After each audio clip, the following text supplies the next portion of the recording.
This podcast is brought to you by the School of Advanced Study, University of London. All of our podcasts are available from our website, www.sas.ac.uk.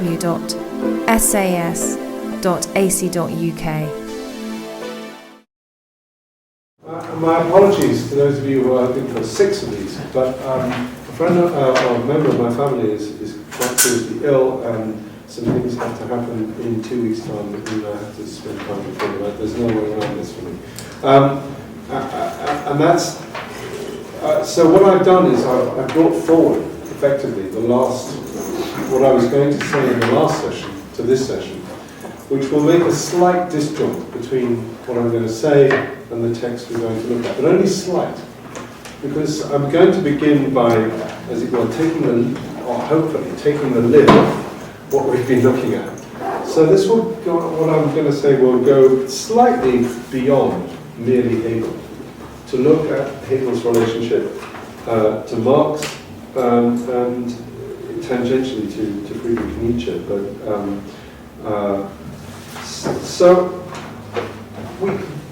what should have been obvious to us all as we've ploughed through these difficult texts of Hegel is the underlying question of the relationship between production and reproduction that Hegel outlines, and that I think continues to manifest itself in 19th century thought in different ways, and presents particular problems for 20th century thought, which I don't think it has yet got itself out of. In fact, if anybody has been watching the events of the last 2 weeks, which seemingly on the periphery of the conclave to elect a new pope, in fact I think go to the very heart of it, with Cardinal Keith O'Brien, will realise the extent to which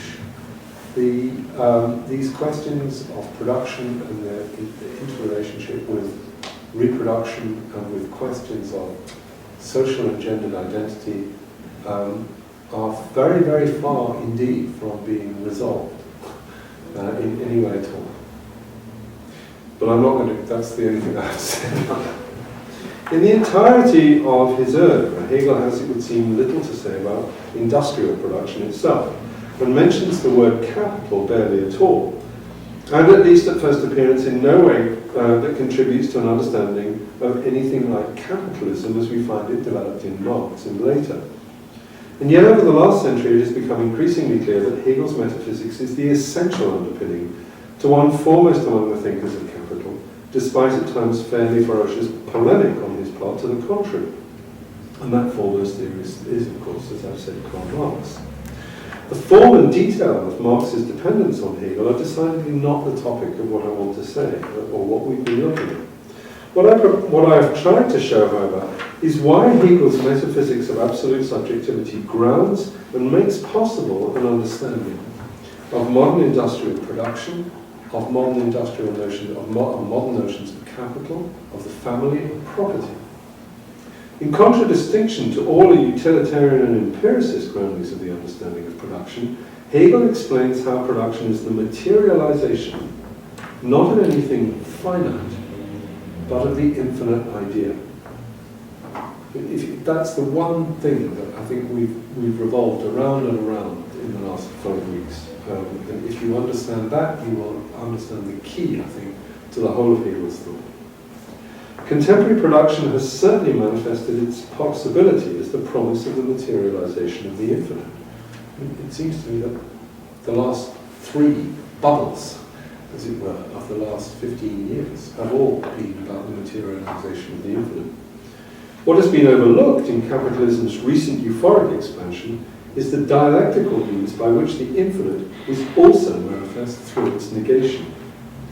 Something capitalism tends to forget, that infinites and negation belong together.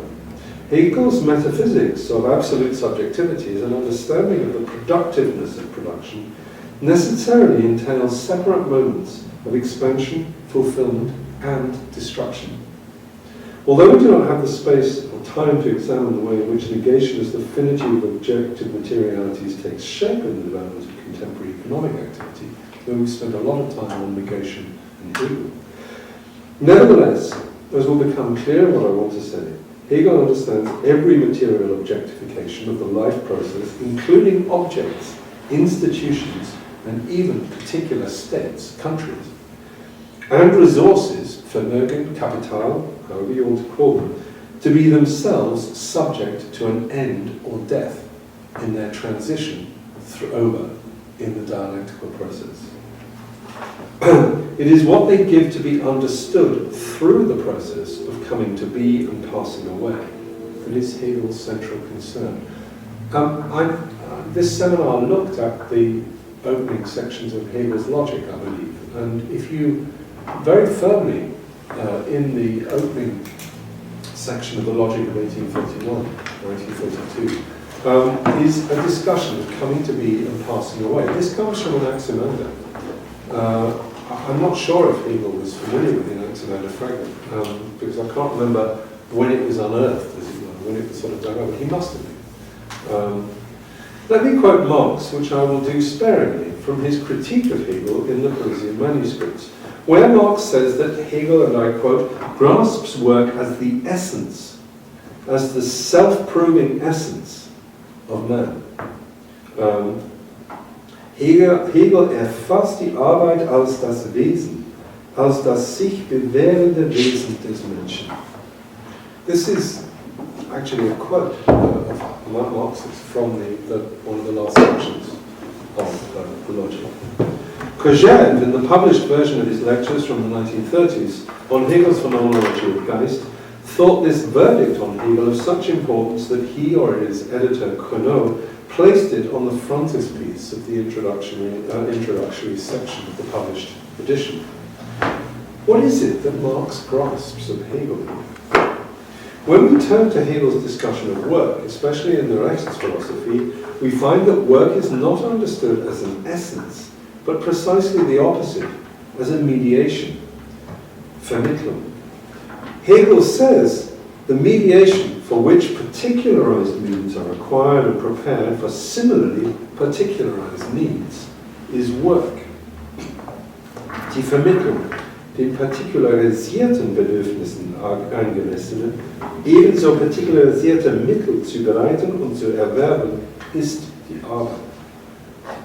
Work is for Hegel a mediation, or rather, it is always the mediation of something else. And in fact, as we've discussed, it's the work. Heidegger has a note in his notes on the Rechts philosophy, Wille equals Arbeit. As a mediation, it appears through and handles materialities. Elsewhere in the same text of Rechts philosophy, Hegel calls this resources, Vermögen, which can even be translated as capital. What sustains and proves itself in the life of humanity is not work or labor so much as production itself. Humanity for Hegel and indeed for Marx is that being, so we really should say man, is that being, or woman, who produces himself through himself. The essence of humanity is self-confirmation through self-production. In this sense, Hegel's discussion of work is marked by what appears at first as a quite limited understanding that seems not to go beyond Marx's taunt in the Parisian manuscripts, that Hegel's thought, and I quote, stands on the viewpoint of the modern political economists. Hegel steht auf dem Standpunkt der modernen nationalen Ökonomen. Part of the burden of what I want to say will be to show that while Hegel is in dialogue with the thinking of political economists and understands the institutions of political economy to be the materialization of what it is he describes, nevertheless something far more fundamental and not less material gives rise to his standpoint and thought. In other words, I think I want to say that Marx is taunt against Hegel, and this is the mark.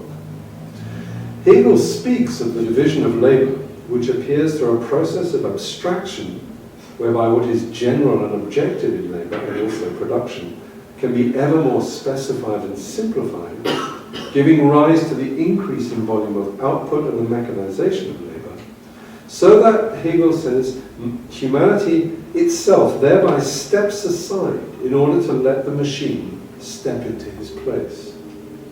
Hegel, in other words, understands work in the context of industrial production. The general and objective character of work also has the effect that the satisfaction of selfish needs contributes to the satisfaction of the requirements of all others. We saw this in two of the texts that we looked at. This effect, Hegel says, is, and I quote, the mediation of the particular through the universal as dialectical movement, so that inasmuch as each earns, produces, and enjoys for himself, he thereby produces and earns for the enjoyment of others. Here, by the way, especially after the last session, we should not, in any sense, alter this text to make it inclusive. Hegel quite clearly sees that it's men who are engaged in industrial production, not women. Here, Hegel would indeed seem to be in direct dialogue with that one foremost among political economists, Adam Smith, and his invisible hand.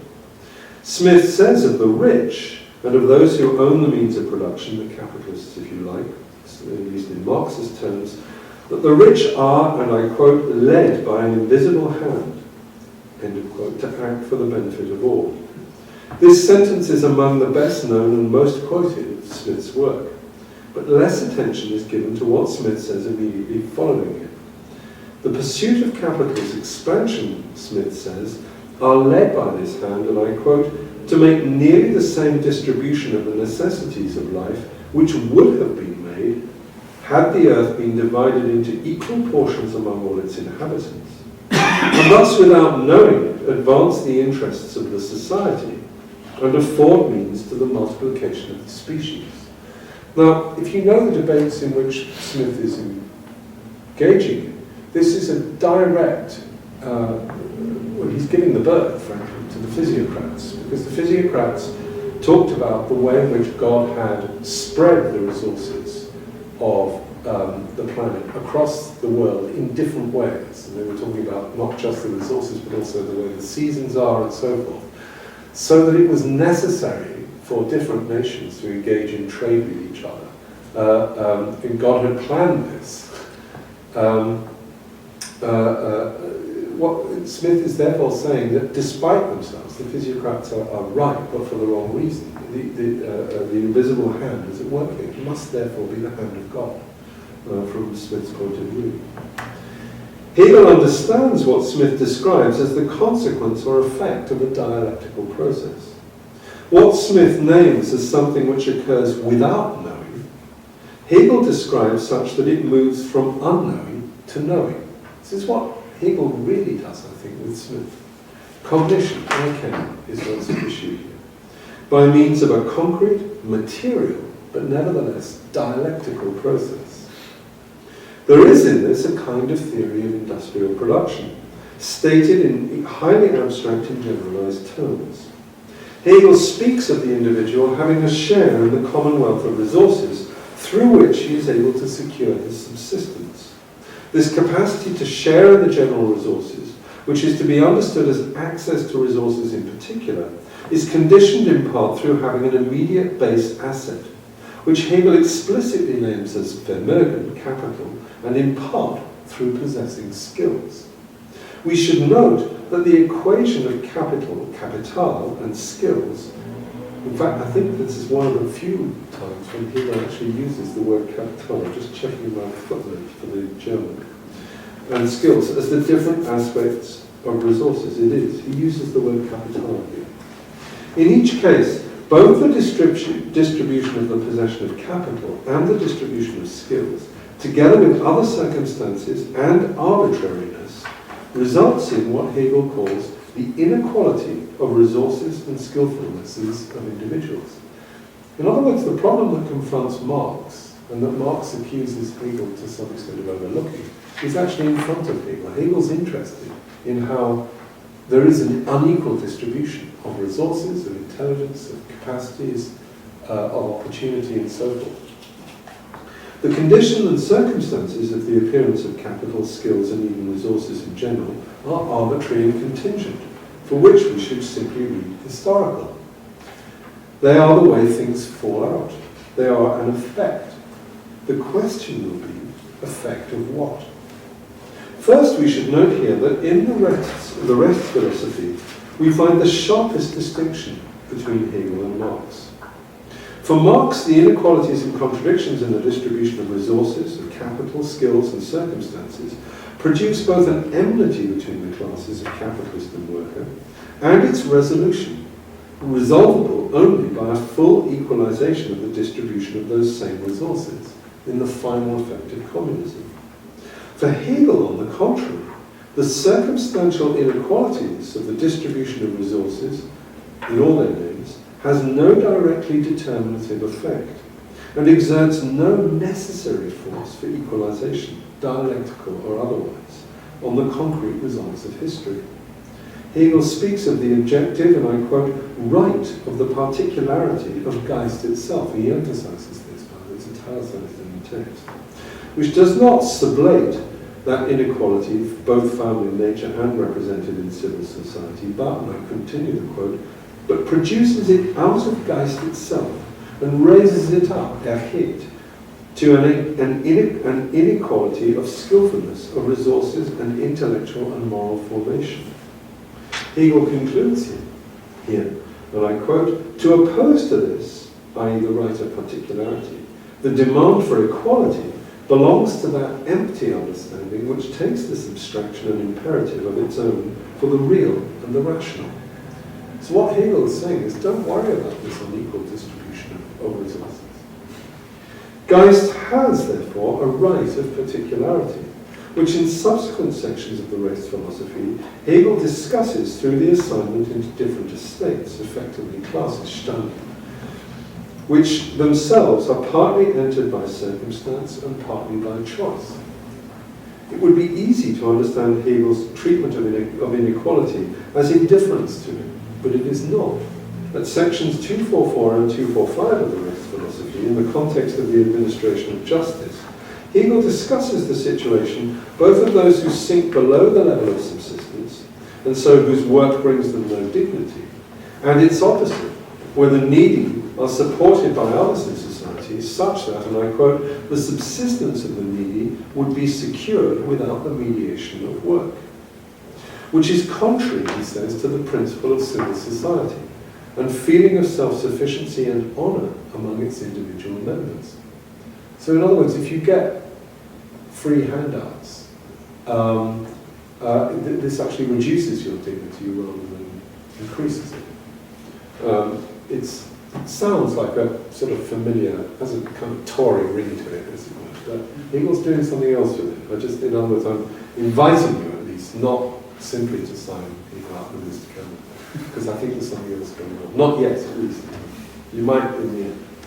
The demand for social equality, which Hegel construes as being conditioned from an empty understanding, is so, he says, because even though it envisages itself as the general and universal, it cannot but be a particular demand, and therefore a demand in and of itself representative of an entirely arbitrary particularity. It is in this that Hegel is routinely written off as a newly conservative thinker, at worst an apologist for the Prussian monarchy of his time. This is a grave misrepresentation of his thought. In no sense can Hegel's understanding of political economy be written off as merely static commitment to a present status quo, a prevailing political, economic, or state organisation.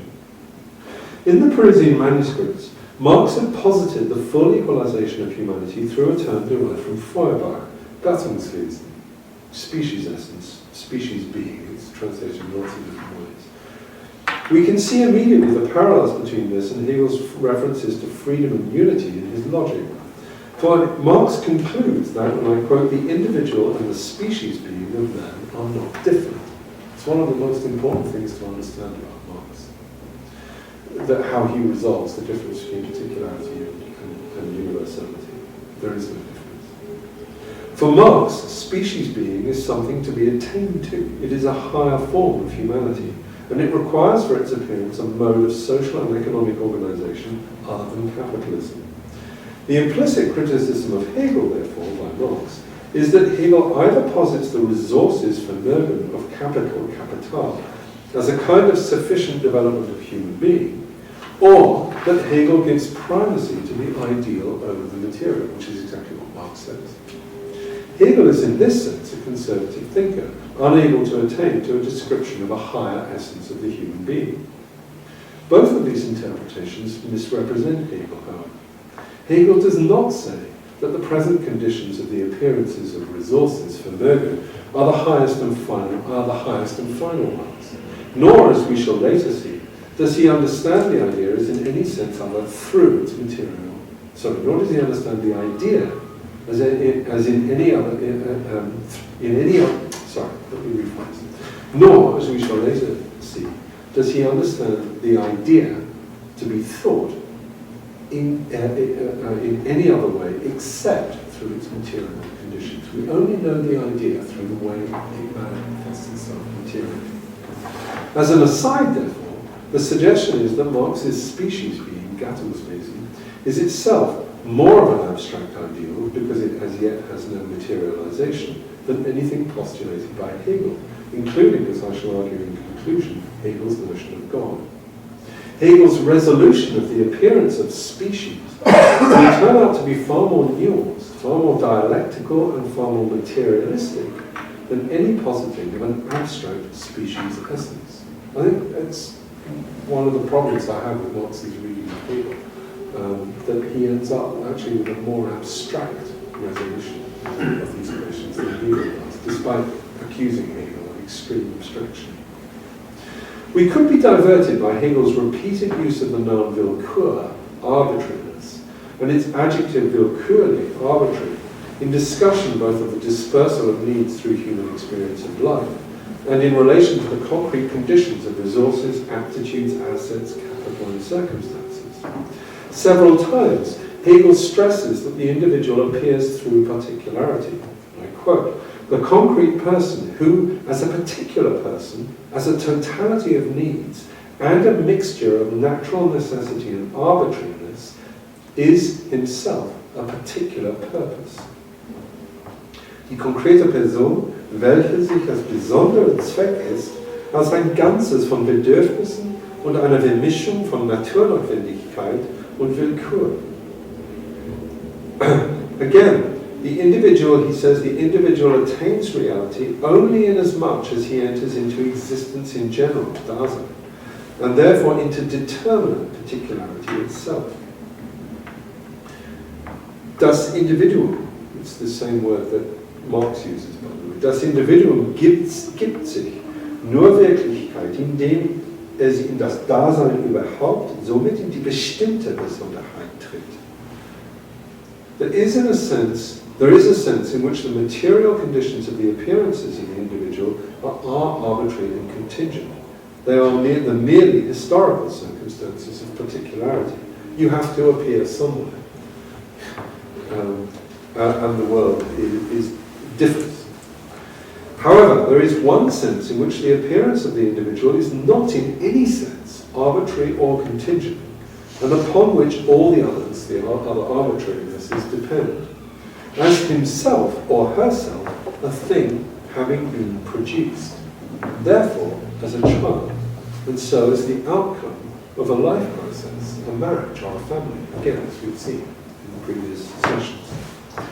Hegel locates the production of the child as the objectification of the formation of a family, and I quote, "The family has, as person, its external reality in a possession, in which it has the existence of its substantial personality only in the manner of an asset.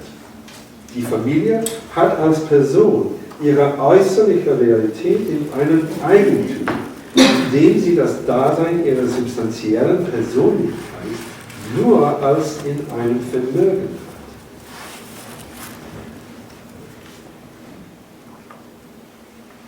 The word asset here, stressed by Hegel in the German, is Vermögen, which we have otherwise translated as resources, and which I have suggested could even in some circumstances be equated to capital and to Smith's necessities of life.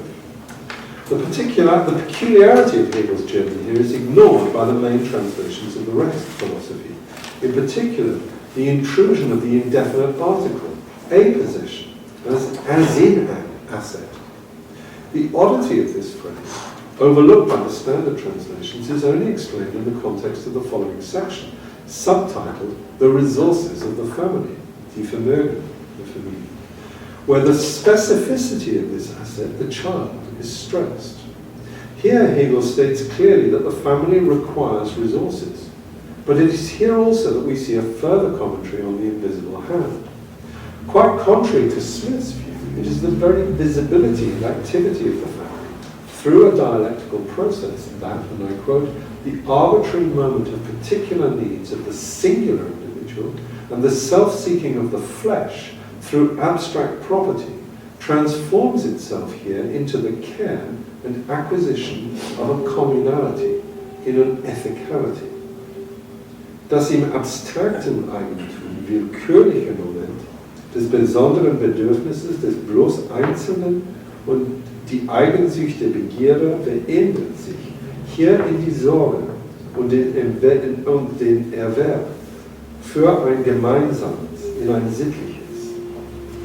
Thus the text, contrary to the main translations of it in the standard English translations, draws attention to a property, something which is both in the manner of and moves beyond being a mere asset, because the child is the product, which itself is the power to initiate a new cycle of reproduction. For Hegel, the family is the place of transformation from the mere self-interest proper to the individual into mutualized concern for the interest of others. This is why the mere demand for equality arises from an empty understanding, because in Hegel's view there is a more positive understanding that is itself realized and materialized through the acquisition of an abstract property or a possession, the production of a child. This understanding is not empty, but has a very specific content. We should note here that having identified the family as the place within which this understanding takes place, Hegel subsequently extends the understanding of this locus to civil society as a whole, as the plurality of families and the point of transition from the family to the state. We saw this again in the last session. This higher unity is attained to through a substantial existence, that is, through the production of children. The substantielles Dasein, Hegel calls it. Earlier in the Rechts philosophy, in section 160, Hegel had explained that the family attains completion through its formation in marriage, through its external existence as the property and assets of the family, and the care exercised in them, and then in the bringing up of children. And then finally, he says, in the family's dissolution. This is the moment of negation. Here, this process is explained as the accomplishment of a unity, marriage, which has a material product. And by the way, the unity results in ein Person, unity of two people, one person. It's again something often overlooked, because we're so obsessed with the notion of the subject being a simple, single person. We forget that for Hegel, a single subject can be more than one person, which has a material product, an object, children. Materialization. Hegel describes this materialization as, and I quote, a process which itself runs in the infinite progress of self-engendering and self-presupposing generations. The German ist ein Fortgang, der sich in den unendlichen Progress der sich erzeugenden und voraussetzenden Geschlechter verläuft. Hegel concludes, in a passing reference to his discussion of marriage and the family in the Phänomenologie, that this is how, in the finite realm of nature, by implication from what he had said of the infinitely immediately before, the infinite, simple spirit of the Penates, which represents its existence as species. It's an extraordinary statement. Not a few commentators have drawn attention to the description in the Rechts philosophy of marriage and the family in great detail. Of particular concern is Hegel's disproportionate assignment of the relative roles of women and men. Women to the familial realm of the hearth, and men to that of civil society. I think for the sake of brevity, I'm going to skip over the discussion of the kind of feminist critique here. But there is one, and it's a very important one. I'm not wanting to underplay it. I just want to get through to what I really want to say. One of the points, feminist critics have actually been, I think, too kind to Hegel. And so a number of feminist critics have suggested that the assignment of gender roles in the family could be interchangeable. But I think we saw in the last session that in fact this is not possible. That for Hegel, the different assignment of roles within the whole process, in the process of moving towards the family and then within the family, and then the relationship of family to civil society in the production of the state, is itself an analogue of the reproductive process. And it depends on quite a strongly essentialized understanding of gender roles.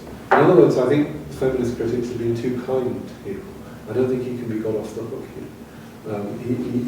He really does believe that certain activities and certain roles are gender specific. Now it could be that we want to take issue with whether they are or not, but then we're not dealing with Hegel anymore, we're dealing with ourselves and our own thoughts. That's fine, that's not a problem. But today we deal with Hegel. What is the dialectical process which Hegel understands to be at work, which converts individual self-interest into the concern for others which mutually benefits all, and which results in the emergence of civil society and ultimately the production of the state? What is it which forms the very ground of political economy? It is significant that the commentators who rightly question Hegel's assignment of the role of women only to reproduction as it reflects on contemporary questions of gender equality appear to privilege the activity of production over reproduction. It's something I've said before, and I think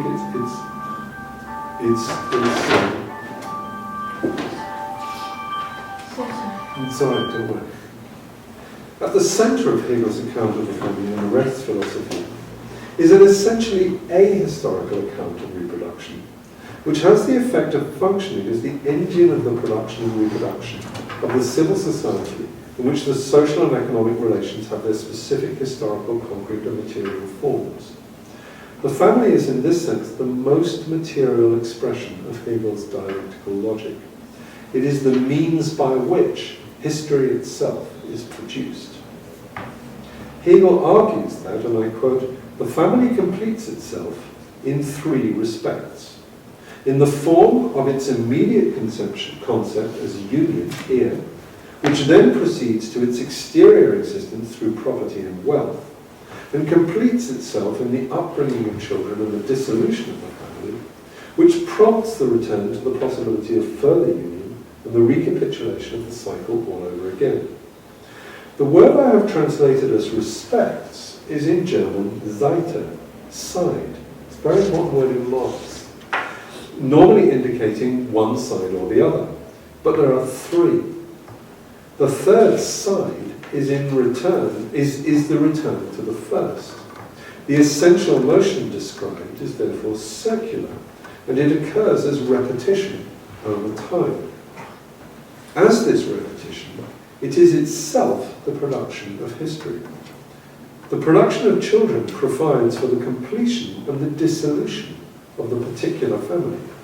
The family which has proceeded beyond the particular individual results in the production of a new individual, or more than one, at which point the producing family itself is free to pass away. This in turn presupposes the dialectical reproduction of the process, the movement from immediate concept to its negation, and the negation of that negation in the stages of material existence, and finally resolution, possibility of and condition for repetition, a sublation, aufgehoben, of what went before. This, Hegel argues, is, and I quote, "the liveliness in its totality, namely of the reality of the species," the word is Gattung, "and its process. Die Lebendigkeit in ihrer Totalität, nämlich als Wirklichkeit der Gattung und deren Prozess." Gattung is emphasized in the German. In fact, this brief account, which in the Rechts philosophy only alludes to the dialectical process, is fully explained in a late section of the second volume of the Wissenschaft der Logik. which I simply call the logic, in the chapter on the idea, in a section entitled Life. Hegel introduces the discussion by explaining this, the section we looked at, by explaining the connection of life with truth through cognition. We've seen all these words at work in the last 4 sessions. Here we should recall Adam Smith's unknown process, whereby self-interest is converted into the equalization of the resources of life. Hegel recapitulates the essential thought of the entire logic. Because the idea itself is true, or anything is true only insofar as it is idea, and I quote, being has attained the significance of truth, inasmuch as the idea is the unity of the concept and reality. Sein hat die Bedeutung der Wahrheit erreicht, indem die Idee die Einheit des Begriffs und der Realität ist. Hegel's relentless materialism should not be overlooked. The idea is not merely the concept, and above all is nothing abstract, but rather is itself both manifest and known through its realities, its materialization. At the same time, it is the material and real which makes knowing itself actual, which brings it about as the knowledge that it is. At the same time that Hegel's philosophy is a materialism, therefore, it is a philosophy of subjectivity, of knowing oneself, knowing oneself, knowing. This is what we encountered as recognition. Hegel adds, in nature itself, life appears as the highest stage, which it attains to through its exteriority, an exteriority which in itself passes away, such that it is sublated into subjectivity. In der Natur erscheint das Leben als die höchste Stufe, welche von ihrer Äußerlichkeit dadurch erreicht wird, dass sie in sich gegangen ist und sich in der Subjektivität aufhebt. What Hegel describes here is the means by which, through exterior and material forms, but also in their overcoming and dying away, absolute knowing, truth, comes to be and unfolds. Everything that follows in this section of the logic is to be understood as the working out of the philosophy of subjectivity. It is from this that Hegel begins with the idea of life in its immediacy is yet only the creative universal soul.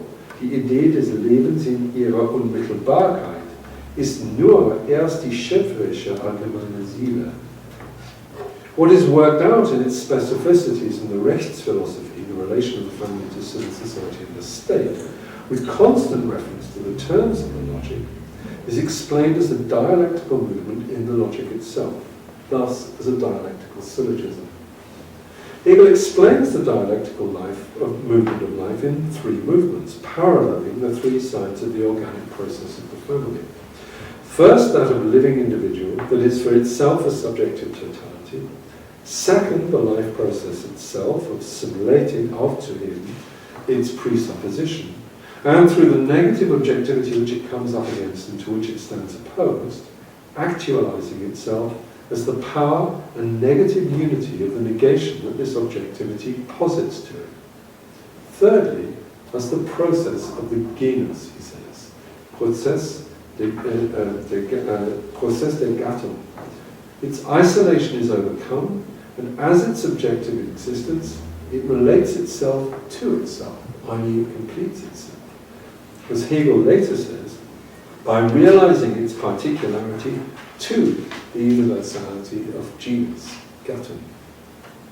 The first premise of the syllogism is the purposiveness in which the concept attains to the objectivity of a purposive living organism as external and part of a manifold of members.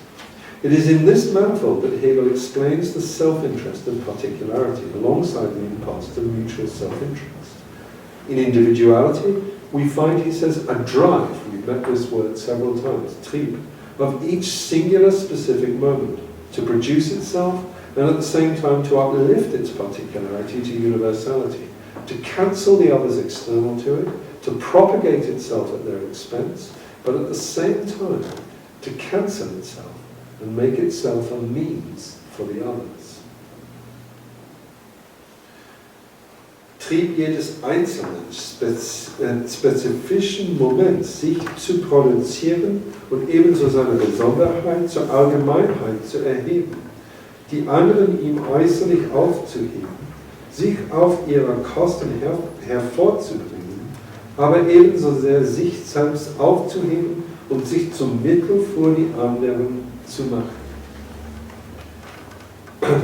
This is the moment described in the Logik, where it compared to the Rechts philosophy, of the family discovering its unity through the propagation of children. But in the Logik, when the individual exceeds him or herself and abandons self-interest for the sake of the interests of others, the mediation of civil society converts the self-interests of the production of resources into the administration and stewardship of resources for all. That's the purpose of civil society.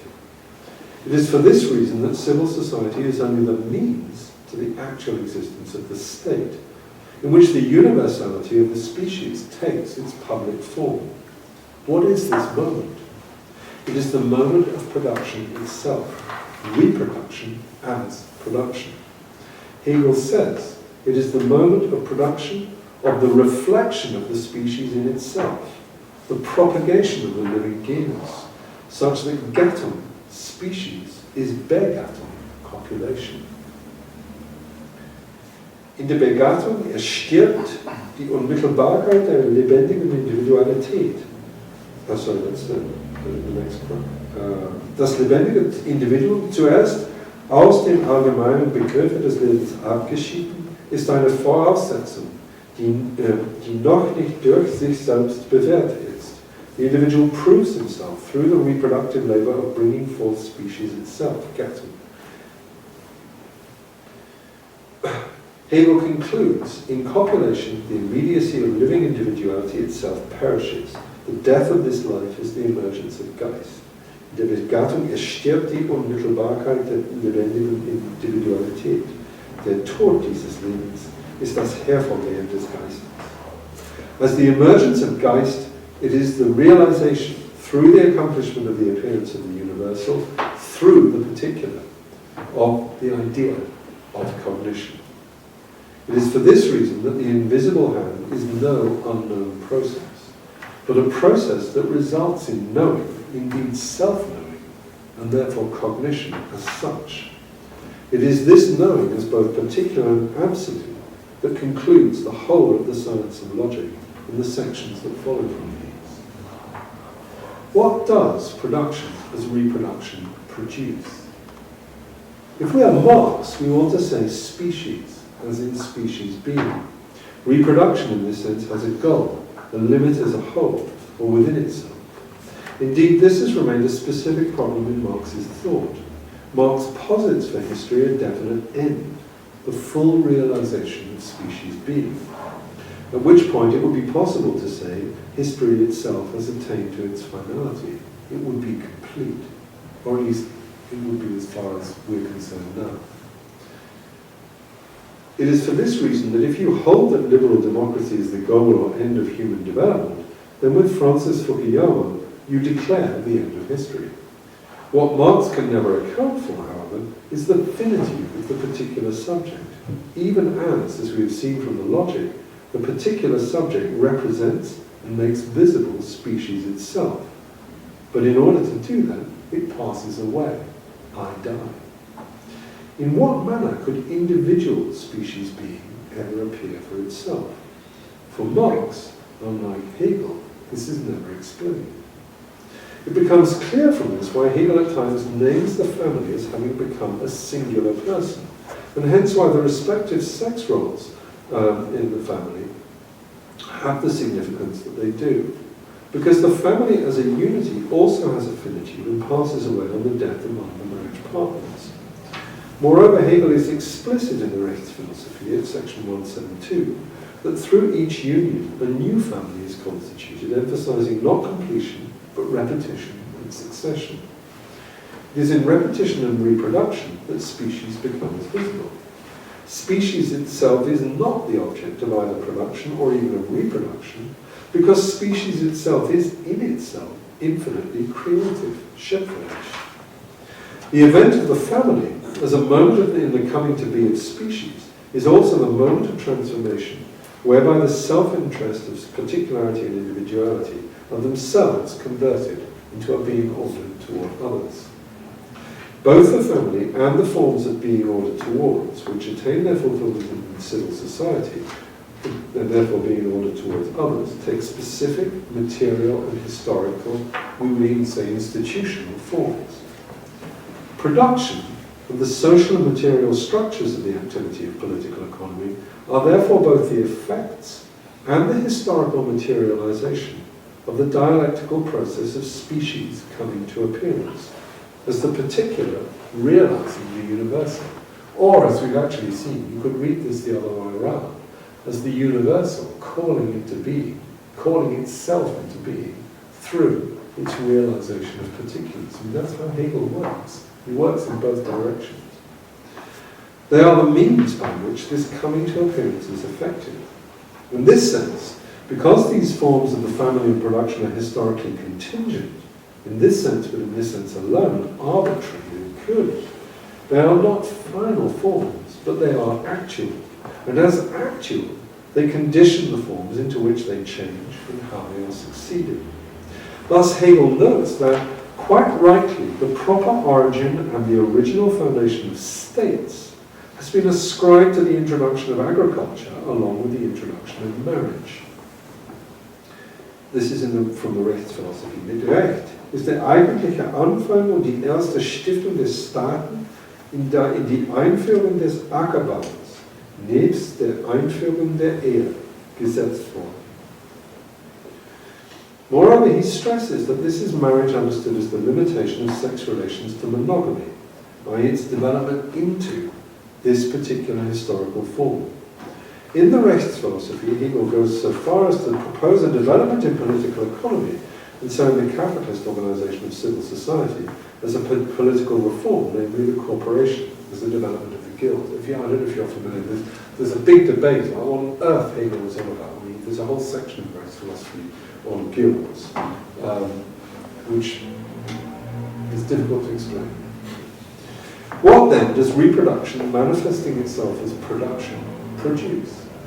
Again, the short but misleading answer would appear to be the state. The family requires a mediating possibility, the forms of civil society, in order to make the transformation over into the universal.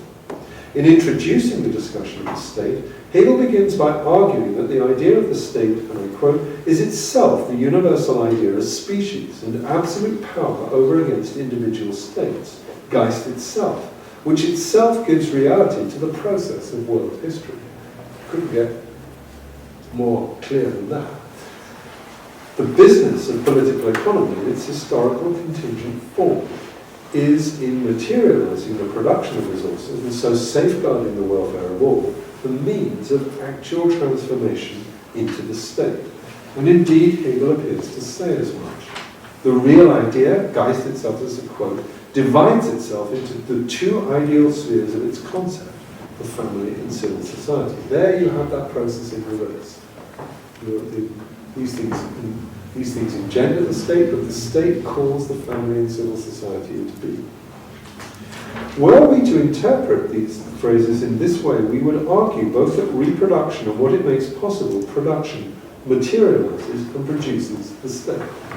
This is the burden of Marx's critique of Hegel, especially in his writings of the 1840s, that Hegel is unable to progress beyond a doctrine of the state in accounting for the productive activity of humanity, and so maintains without possibility of alteration the essential political forms of civil society and the state.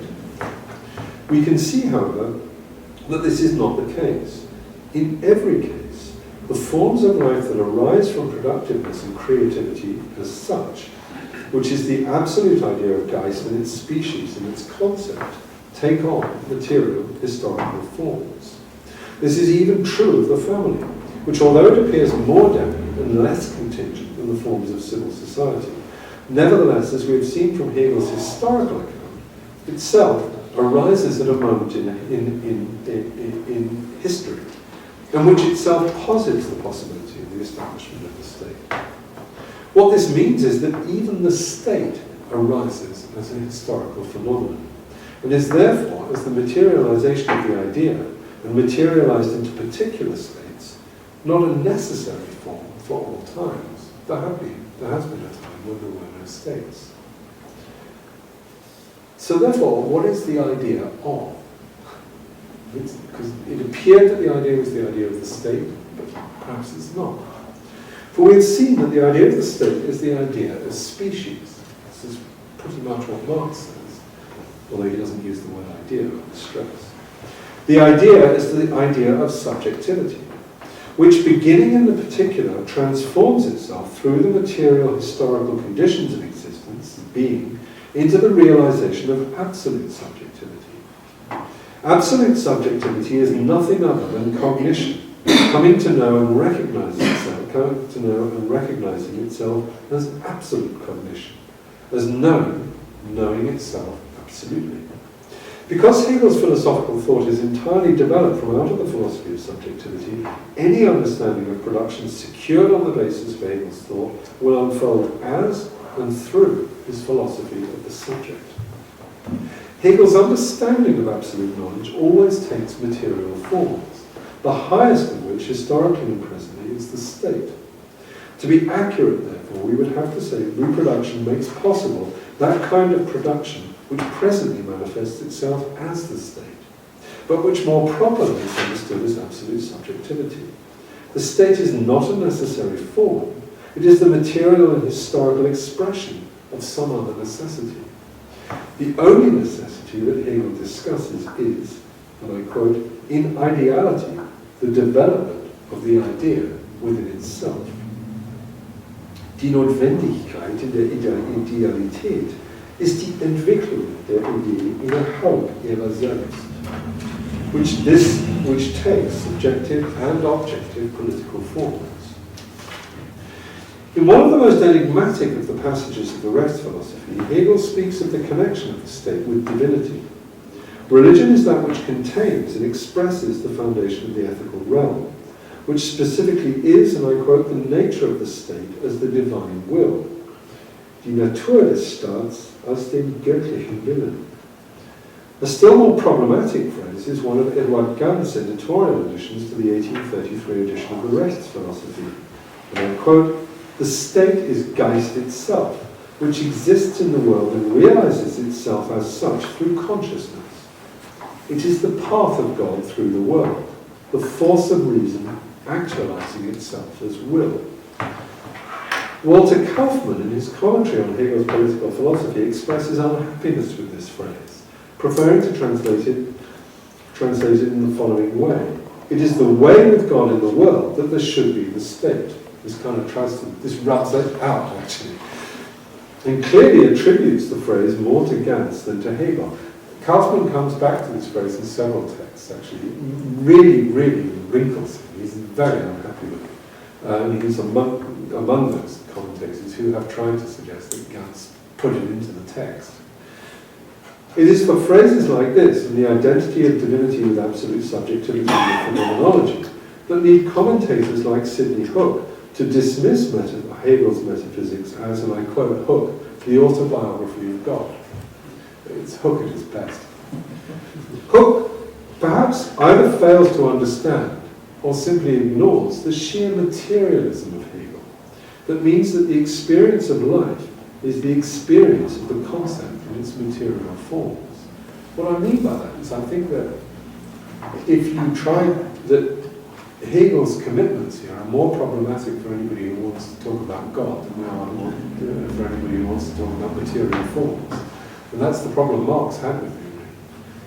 We have seen that Hegel's dialectic is anything but the autobiography of God, but as the coming to appearance of the species, it is entirely the autobiography of humanity.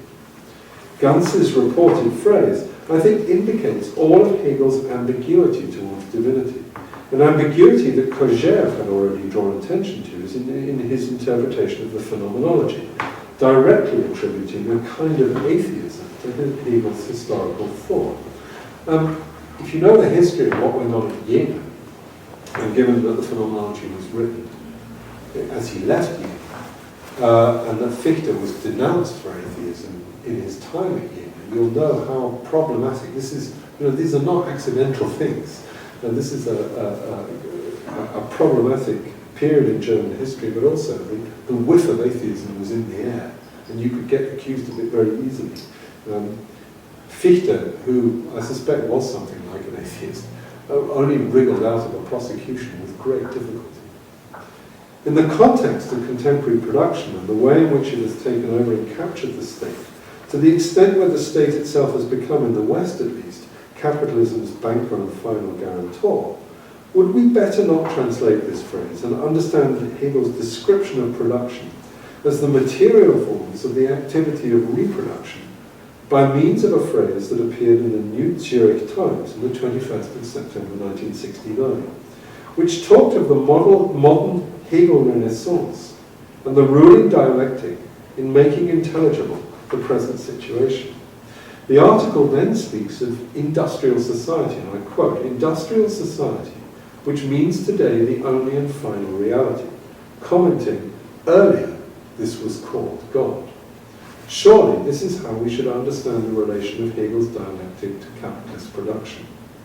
The author of that newspaper article in 1969 was that relentless commentator on Hegel's metaphysics of absolute subjectivity, Martin Heidegger. Thank you all very much.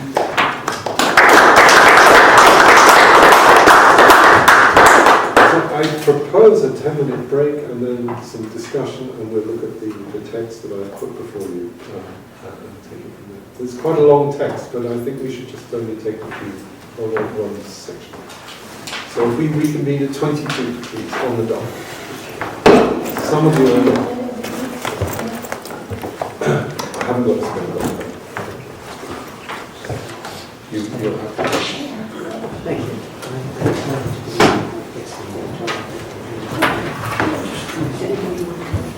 No, that's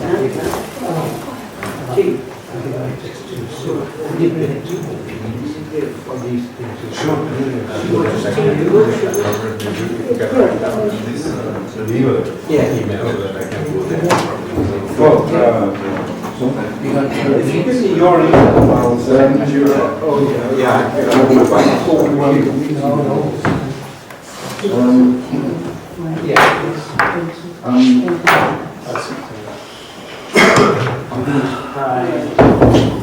going to stay and make 1 or 2 points.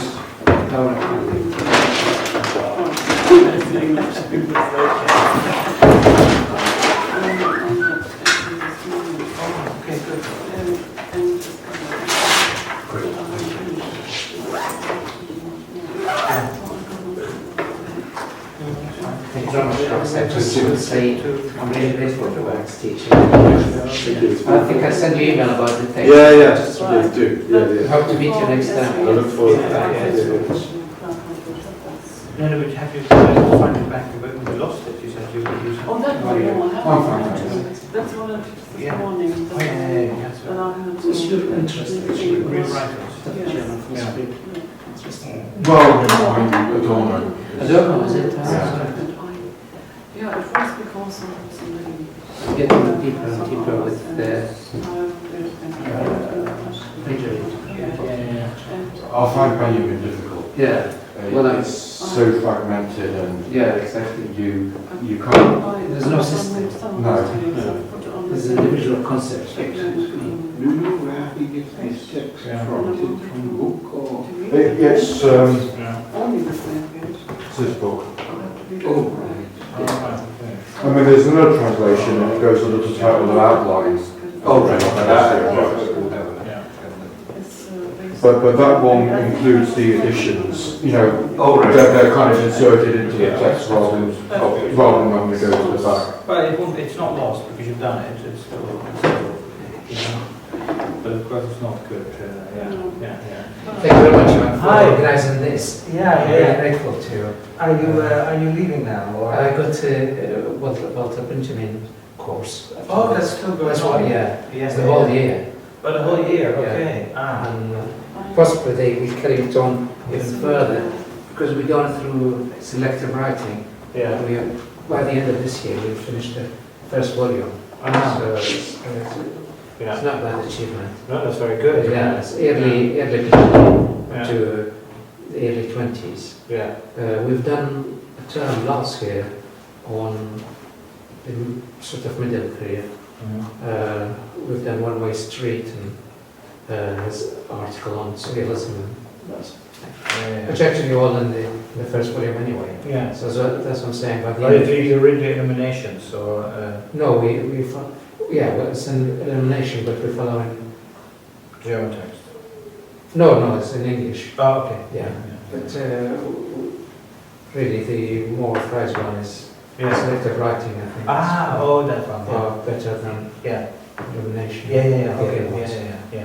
And Mead, if you know Mead, too often. Yeah. He's the teacher. Yeah. And if there are variations, he would tell us which Yeah. is better. Yeah. Okay. Yeah. Disadvantages I don't know German.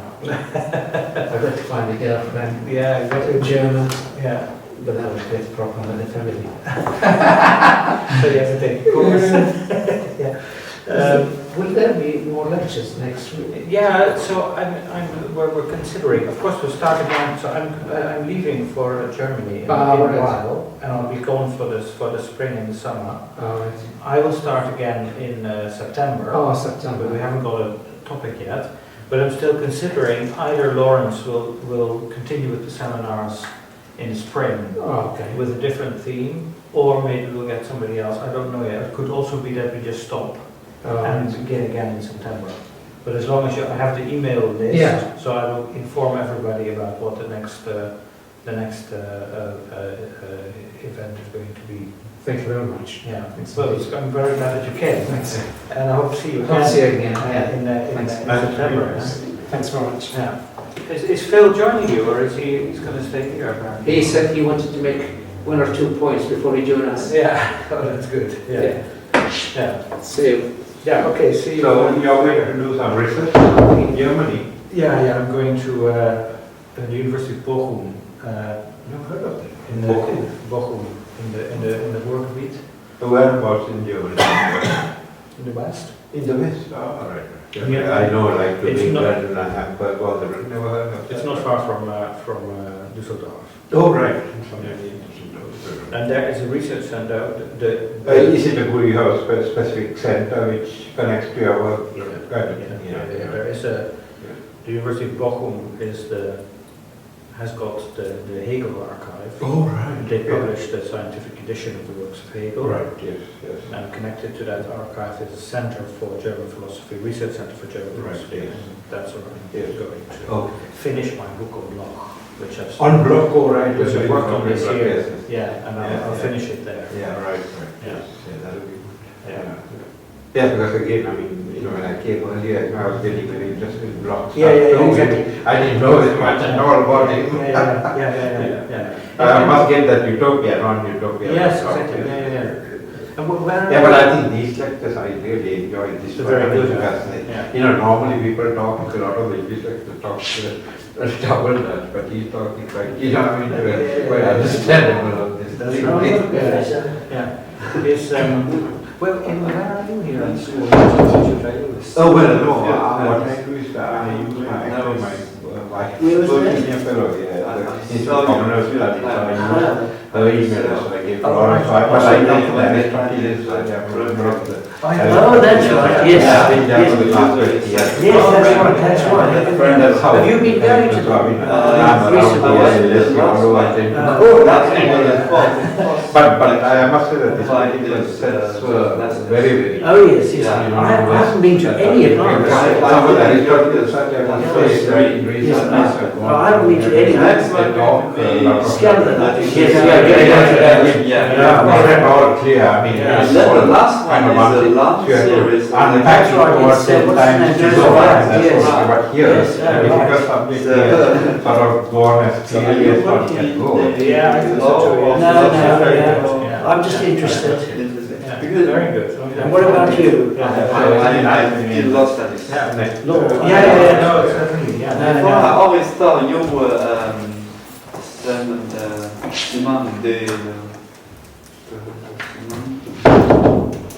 they published the idea of moral law as a moral justice. Black, I think it's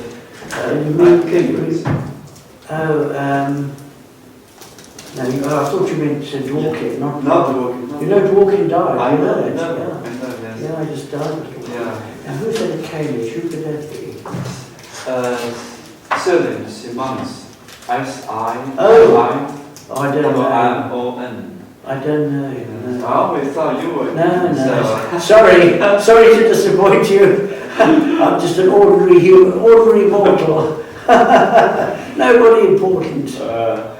Just an ordinary man. But you're in law. That's your interest, yeah? Yeah, that's right. That's usually sometimes the inaugural lectures are also interesting. The inaugural lectures. Yes. So we're going to have another one. Actually, this Thursday. Really? Yeah, 7th March. What's that, do you know? Pat Etiquette, is it? Etiquette Pat. The former King's College professor of European law. I'm not actually interested in law as such. I'm interested in some of the philosophical implications. But his lecture is not going to be about this human rights jurisprudence. Human rights jurisprudence in the inter-dialogues among the European Human Rights Court. European Justice. You say this Thursday? Yes. 7th March, Thursday. And going to be a particularity. I was looking out for it. Yeah, that sounds interesting. Very interesting. Do you have a copy? Because I mean, would you Yes, last month? I will send you a few emails. I can follow the conference. Private use only. How the You don't actually European because based in the law faculty. it And gives this more time to comprehend I and can't to digest remember that is the possible in its own life. It's So if Pat- you were if you send me this the series that should be yes. if I possible. understand. Yeah, that would be I appreciate that tremendously. Yeah, so First name. first name, yeah, that's the first name. And he gave a talk, just alluding to the inaugural lecture. So that's Thank you. yeah, it's going to be very interesting. So we're at 22, and I'm going to be. Strict, are you? Yeah. Good. Laurence, my wife will email me, is that okay? Yeah, sure. Is there another paper that you have 46 or more incorporate all into this? I've incorporated them all into this. Anyway, thank you very much for forwarding all this. And thank you for listening.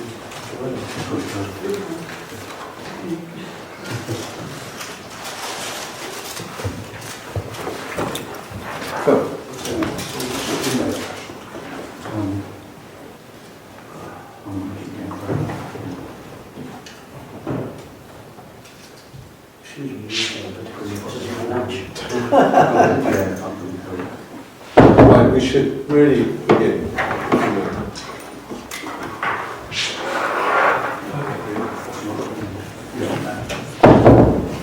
I think I forgot to ask anybody to just introduce them. Yeah, I'm so sorry. Well, that's even better. Do you want to just give us a canter for 3 or 4 minutes through these? Yeah, it starts off, the family disintegrates into a plurality of families, all of which conduct themselves as self-sufficient units, not as family members. However, universality is latent in the interactions of these particulars. Thus, it is precisely through this loss of ethical life in the transition from intrafamilial unity to extrafamilial conflict that ethical life is able to appear. So it's interesting in Hegel that he lists dominance as just one of several means. You know, unlike people like Hobbes and Freud, it's just one of several means. By which society is formed. So he's got a much less tragic view of history. And so the particular person, as a mixture of natural necessity and arbitrariness, is one principle of civil society. However, this person stands in relation to other particulars. So universality is a second principle. Civil society is a sphere of mediation where the waves of all passions surge forth, governed only by the reason that shines through them. And I found this very interesting to say. I mean, traditionally, passion, reason, they're two completely different things. And this kind of anticipates what he says later about political economy, and you refer to the invisible hand. And I cannot thinking that there must be a different notion of reason operative here than is usually operative. I mean, perhaps returning to the kind of Greek roots, reason is speech. So that reason, rather than being something kind of, floating out there, is actually it's human interaction rather than some kind of cold mathematical logic. And he also sets himself against very romantic and kind of utilitarian notions of build on, formation, growth, which is often presented as either corrupt in the kind of noble savage kind of tradition, or merely instrumental. It's something which serves the ends of satisfying natural needs. And these needs, there's an expansion and multiplication of these needs. So, and Hegel says it is no longer need but opinion which has to be satisfied. So it's not, and this isn't Hegel, this is me. So it's not nature. So it's not nature but Geist, a self-imposed necessity. So the need for protein, carbohydrates, etc. is natural, but the need for a full English breakfast is at least partly spiritual. So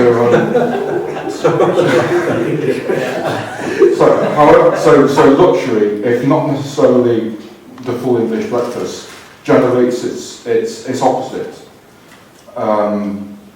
So the section ends, rather suggest, so ends insisting on a further, insists on the necessity of a kind of universal build on, and this is again where it kind of contradicts the notion of Hegel, as a conservative, and he sees it as a problem, and so he says not just on Bildung, but even more suggestively, the liberation from toil through mechanisation.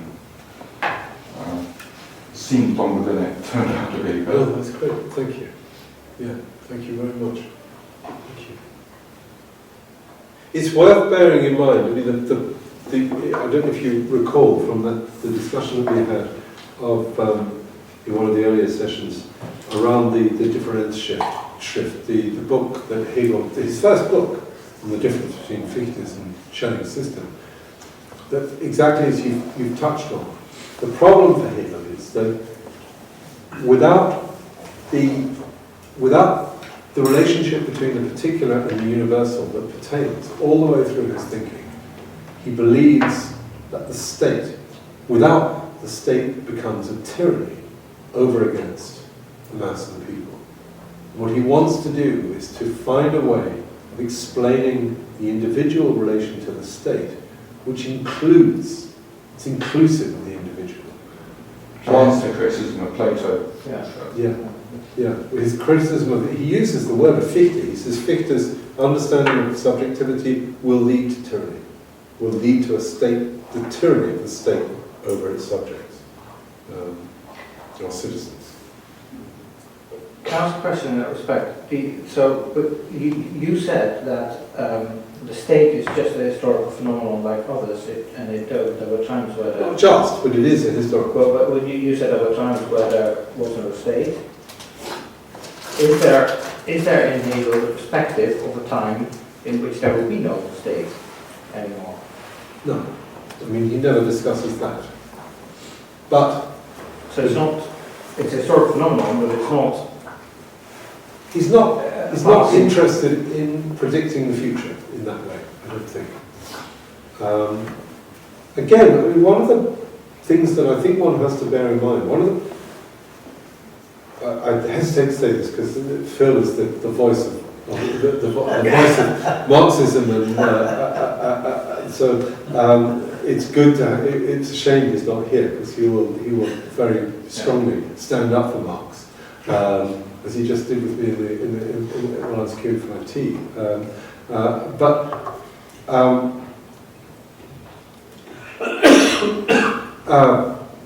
And I've forgotten my thought now. We can come back. One of the ways in which Marx misunderstands or almost willfully misreads Hegel is in this question of the future, of what things are tending to. Hegel's not really interested in what things are tending to, which doesn't mean that he's not interested in political organisation. And Marx admits that in a different text, where he says that because Germany has not developed industrially, it developed intellectually. I mean, Marx agonizes over the place of Germany in intellectual life. And I can't remember which text it is, but he says, why is Germany so important? Well, it's because we're so industrially backward that we were forced into the position of thinking through where we needed to go. And it's clear who he has in mind there. It's Hegel. And it's clear in the charge against Hegel that he's a conservative, that he's describing a state which is not the Prussian state. It is a much more rational state than the Prussian state, which was essentially feudal. Is this Hegel you're talking about? Hegel is a critic of feudalism. So when one reads that Hegel, I've read that where it says that Hegel regarded the Prussian state as sort of as the epitome of development, that's incorrect then. Is that would you say that's people who've only read a little bit of Hegel. I mean, Hegel has to say that in one way. He has no choice. Well, he has to say that to keep the censors happy. Yes, to keep here. But if you read the Rechts philosophy as a description of the Prussian state, it isn't. It just isn't. It's describing a different kind of state. Can you say, perhaps the way I understood this, your talk and also what we have read, was to say that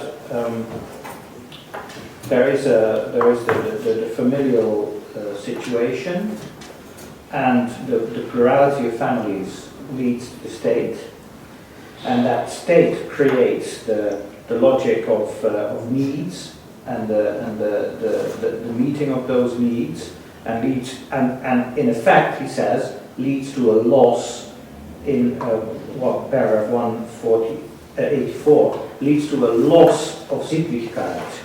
Yeah. So the moment the family transforms into the state, that doesn't mean the family disappears. It's not a negation of the it's a negation of the family, but that leads to the moment where needs are set free, and therefore people invent new needs. And he says, so he has this wonderful paragraph about the word comfortable, saying that there's always something uncomfortable in what's comfortable, and therefore there's always more money to be made inventing luxury. The British have done this actually, which I thought was very nice. But then he didn't really read how he gets himself out of this situation, and you didn't really talk about it. But it seems to me that the only way for Hegel to then show how this situation can become a stable one is to reintroduce Sittlichkeit. Yes. So by the end, at the end of the line, we just get everything back that we started with. We get Ehe, marriage, now not as a natural relation, but as an institutionalized relation, and that's what keeps it, what keeps the whole system in equilibrium, as it were. And then maybe the question of Marx becomes not a question of predicting the future, but becomes a really relevant actual political question. Can we accept that? Yeah. What are your views on that? Because I think we should not underestimate that by the end of this book, we should know that we should all get married and have kids. Yeah. And if we don't, then we are, the Polizei should be knocking on our doors because we are at danger of ruining the peace. Yeah. I mean, that's one reading. I mean, for instance, one of the, I don't think that would be the correct way to read the Rechts philosophy. It's something which is constantly in the manner of coming about. So it's not a handbook for the police. But what it is a description of the way in which things will continue to complete themselves. And what interests me about the question of the families, I think I've said before, is therefore you have the way in which something which I think actually is coming about in Europe at the present time, the normalization of other relations apart from the heterosexual relationship within the context of family life. Yeah. So, for instance, the proposal, not everybody, not all gay activists are happy with the proposals for gay marriage because it's seen as a heteronormalization of a set of relations that are not themselves, or that should not themselves be pressed into a heteronormative shape. So one asked you to, if you read this book as a handbook for the police, you punish homosexuals. If you read this as a description of the way in which things are coming about, then you exactly explain why the marriage bond should be extended to those who would not otherwise have got married.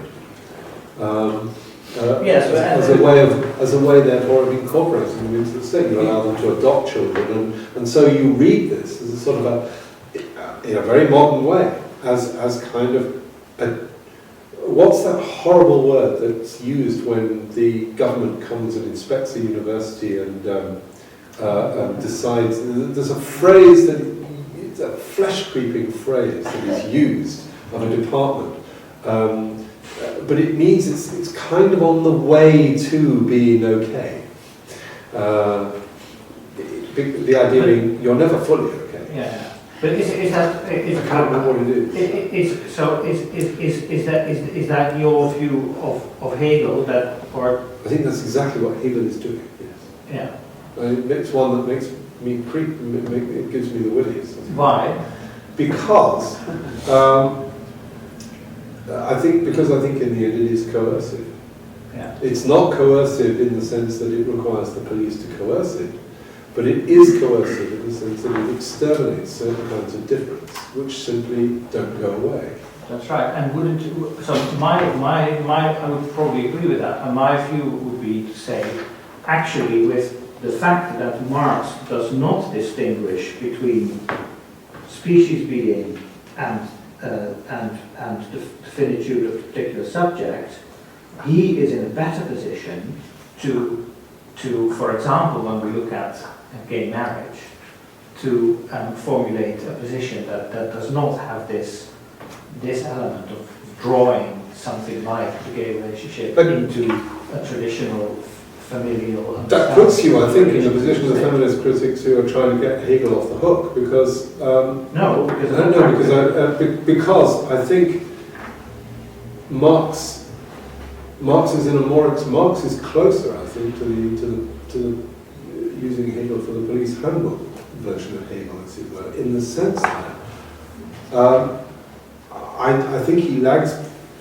Hegel is more able to cope with difference and can explain it and allow the actual institutionalized forms of difference to become visible to us than Marx is. It seems to me that the notion of species being, or Gattungswesen as it appears in Marx, I think is quite crude. It's never filled out by Marx. But when Marx does start to speak about, or Marx and Engels start to speak about family life, and when they write, especially in their letters, they exhibit a strongly coercive understanding of the sexual relationship and of the way that it's to be understood. I mean, Marx and Engels were notoriously homophobic, for instance. It made them extremely uncomfortable. They had a private language between the two of them, because several of the Gruber and Bruno Bauer were known to be homosexual. And Marx and Engels had a private language for defaming them, actually. Marx, they called them the Urnings. Did you read the writings of those Urnings? Says Marx. What's the word you used? Urnings in German. U-R-N-I. It's a derivation of the term Uranians, which became popular in certain circles in England in the 19th century. Uranian societies were societies that, I think it was the Uranian Society, which advocated. But do you think that this is intrinsically connected to the theory? I mean, I do. I think Marx lags behind him, which is what I was trying to say in the paper. That I think Marx is less able to account for difference than Hegel is. But you yourself pointed out that you cannot actually restructure the roles, gender roles in the family, which is not accounting for difference at all. That's affirming identity. I think, that's something that I want to go back and look at much more closely in Hegel, but it seems to me to be highly coercive, this understanding. But there is at least a suggestion, although I haven't found a text that supports it, that in exactly the same way as you have the two sides within the family that then come together to produce the possibility of civil society, so the family and civil society are the two sides which come together and in a reproductive, and essentially a process analogous to reproduction, produce the state. And so that's when the family, it seems to me, takes on, because the woman within the family is assigned the role of, she is given the hearth. The family becomes the female principle to the civil society's masculine principle, which then come together and produce the universality of the state. There's a couple of other bits scattered through the extract you gave us. Yes. By educated people we may understand, that's 187. By educated people we may understand in the first place those who do everything as others do it, and we do not flaunt their particular characteristics. And in 192,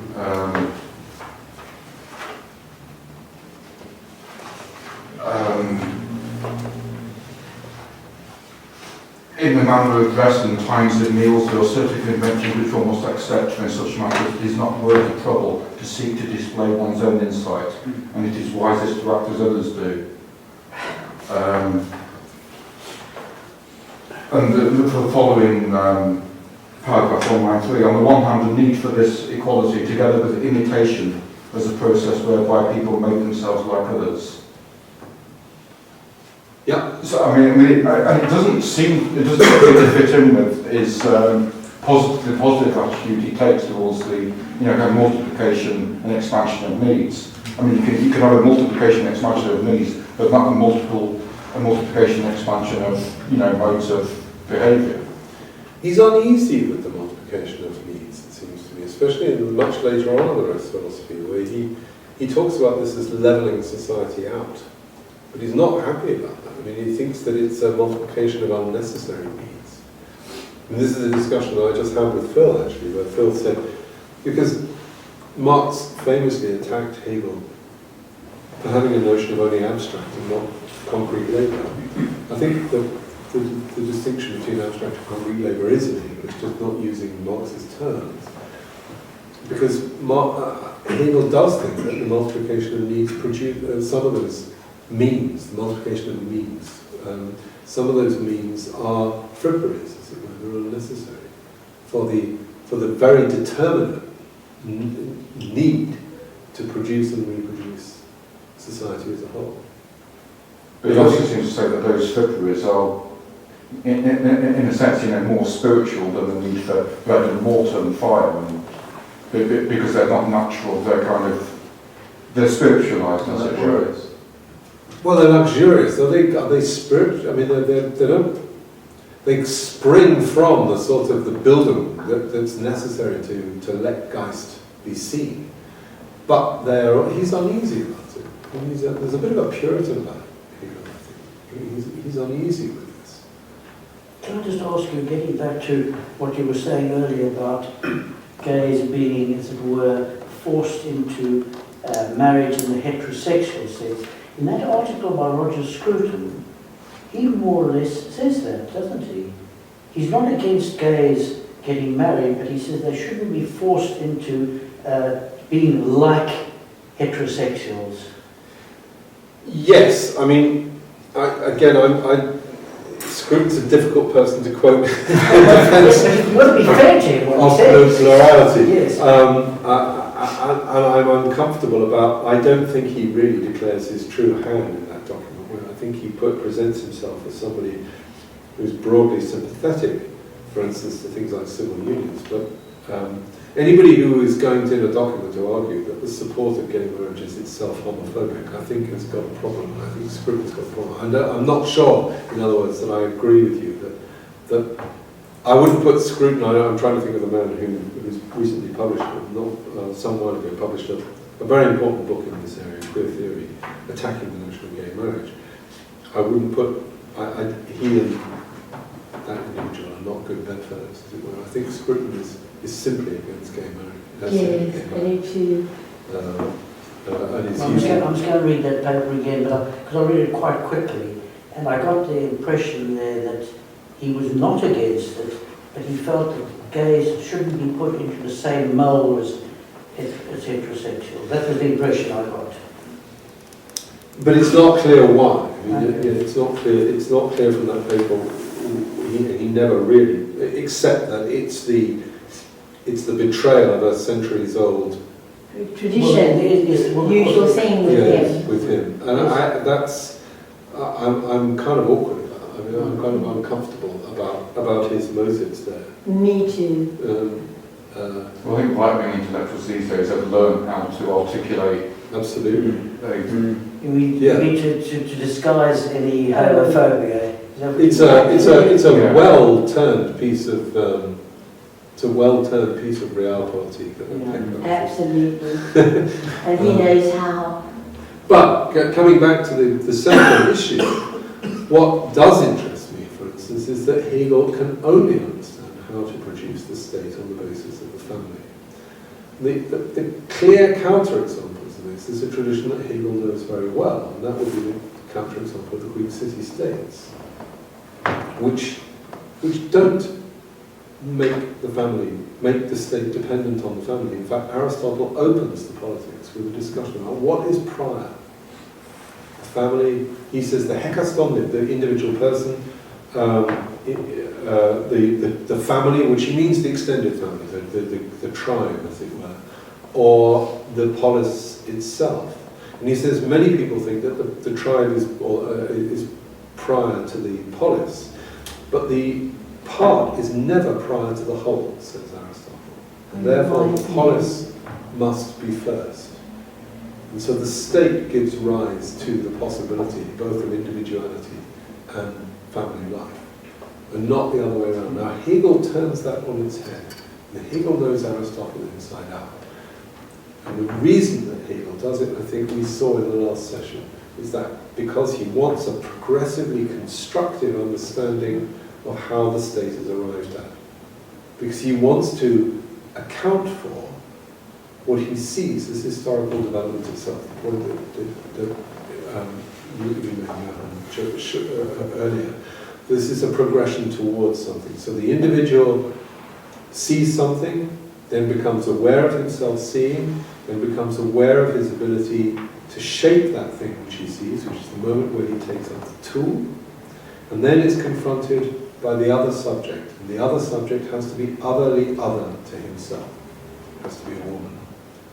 And that, if you remember in the text, we looked at this, Hegel says at that point there is love.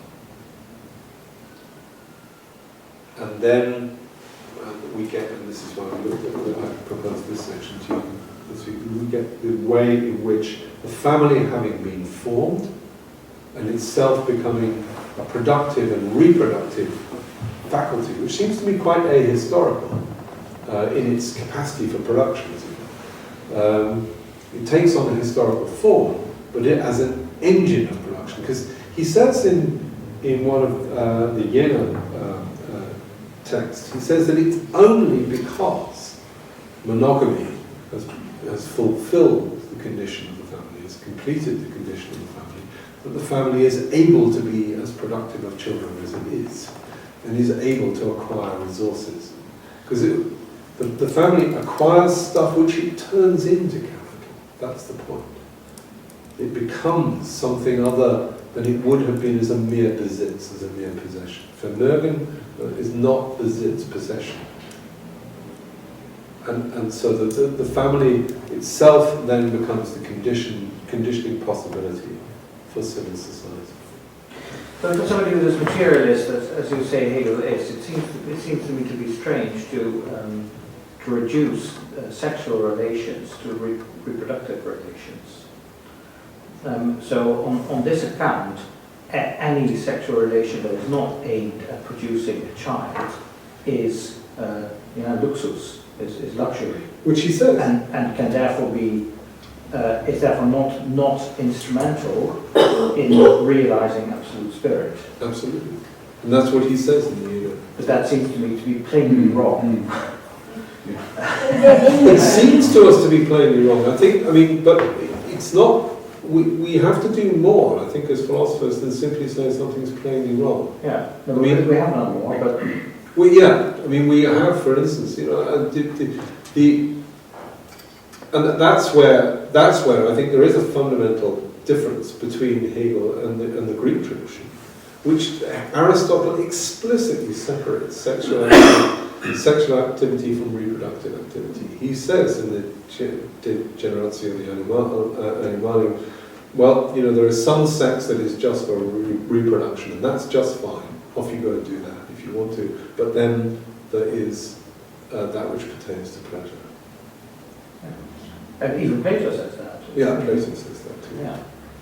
I want to one thing about the family. As you were speaking, what occurred to me was one thing was that Hegel does not seem to talk about an extended family, but as you said, in the 1950s, 4-person family, and this seems to be a bit of a fault to me in the sense that when you talk of a dissolution of the family, it may not really be true in that sense, because when you think of the extended family, there are the brothers, sisters, cousins, etc. So the thing, it doesn't kind of dissolve. There is a supporting nexus around it, so that it can get diffused, and thereby also linked with the Dawkins kind of concept of the altruism and that kind of thing, seems to be there. So it seems to me that aspect is completely missing in Hegel. Completely absent in Hegel. There's no discussion of the extended family. Of the extended family. Because you get so many different meanings of family. The Aborigines, for instance, and when they have children. Yes, it becomes a community. Absolutely.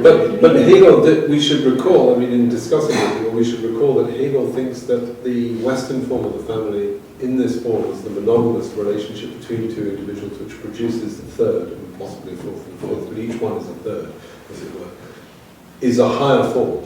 But they are in the Aborigines, it is monogamous, and if they let's stay with Hegel, let's not rush off with the Aborigines. mean, it's just that I think Hegel, what I'm trying to say is that Hegel has, it's not that he's overlooking difference, he's actively excluding different forms of the family. Yes. He's saying, no, this is this form of the family.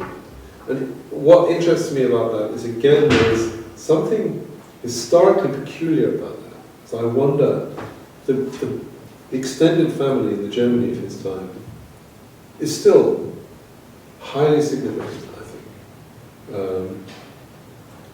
And yet he completely overlooks that. And so if one comes to this text with ahistorically, as it were, with only a very, very, let's say, a very modern notion of the family, but modern rather than postmodern notion of the family, one would find confirmation of one's of the ideal family as it's posited in Western life very quickly in Hegel. Whereas in fact, I don't think there are many families that were like the family he's describing available to him. He's not, in other words, he's not describing something that it's all that prevalent as a phenomenon. But even in the industrial life in Germany, so many families are extended in the sense that they've taken over and give a trademark to the family. The family is a trademark for sometimes huge industries in Germany.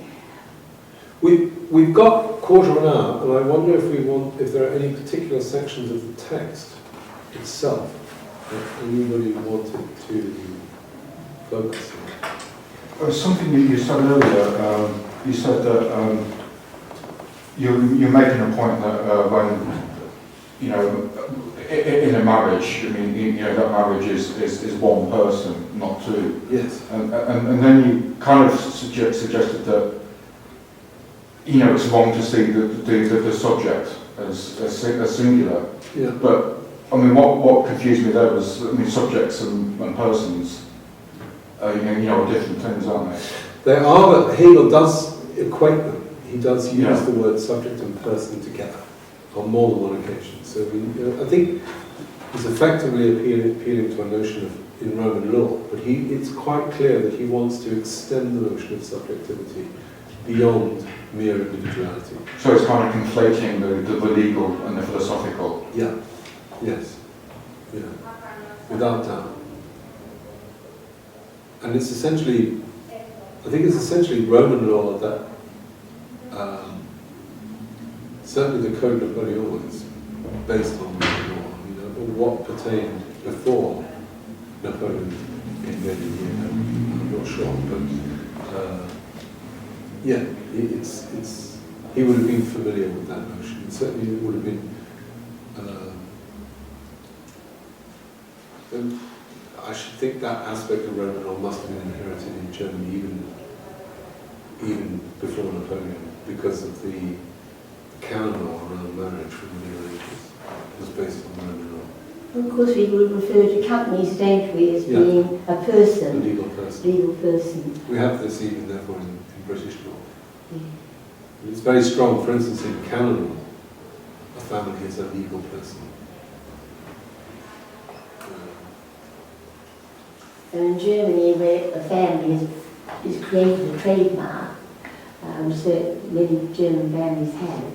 So, the very famous ones. Yeah. And they would be a person in both the legal and in Hegel's sense. Yeah. Yeah.